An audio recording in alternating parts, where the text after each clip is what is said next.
작성합니다. 그런데 상담하는 분하고 명세 작성하는 분하고 다른 경우들이 많아요. 예.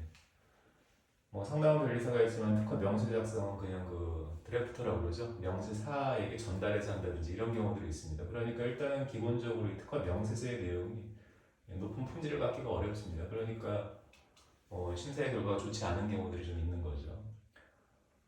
그 다음 더 심각한 문제는 뭐냐면은 이와 같이 특허 명세서를 작성을 해서 이제 특허 출원을 하거든요. 그리고 이후에 나중에 심사관의 그 통지, 이와 같은 거절의 통지, 이걸 의견 제출 통지라고도 하는데 이 의견 제출 통지를 받기까지 일반 심사의 경우는 통상적으로 지금 한 1년 6개월 정도 걸리고 있어요.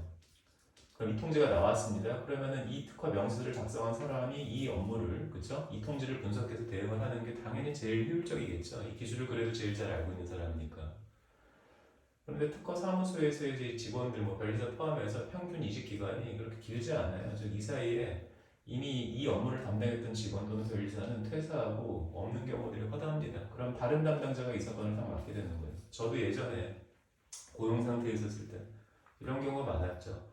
그러니까 제가 심사 대응을 하는 건들이 제가 작성한 게 아니라 전임자가 이렇게 작성한 걸 제가 받게 되는 거예요. 그러면은 사건의 히스토리를 쭉 보기는 합니다만 아무래도 그 문서를 가지고 파악하는 것은 한계가 있다라는 거죠. 예. 그리고 이 사람은 뭐예요? 중간부터 맡은 사람이에요. 그러니까 어때요? 책임감이 많이 떨어질 수밖에 없어요. 그렇죠? 예.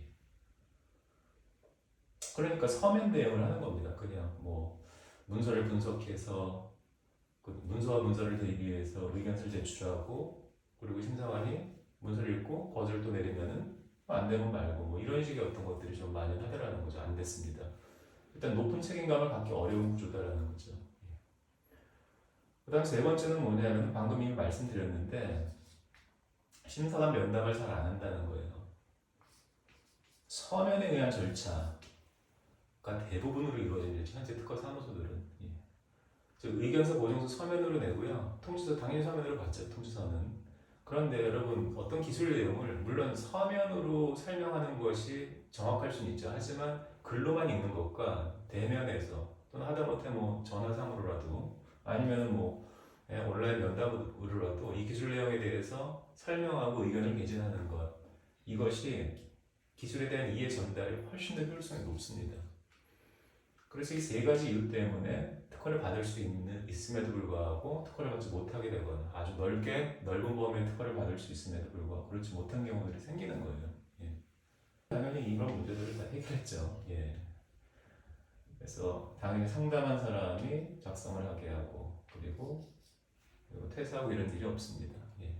저희 파트너제를 운영하고 있기 때문에 그리고 파트너들이 일을 누구한테 뿌리지 않습니다.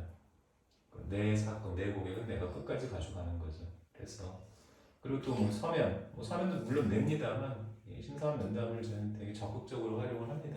예. 뭐 최종적으로 등록이 안 되는 경우가 거의 없어요. 예. 뭐 의뢰인 포기하시는 경우는 뭐 어쩔 수 없는 거죠. 그래봐 1년에 한두 건이고. 예. 어쨌건 오늘 여기까지 하겠습니다. 예, 수고하셨습니다.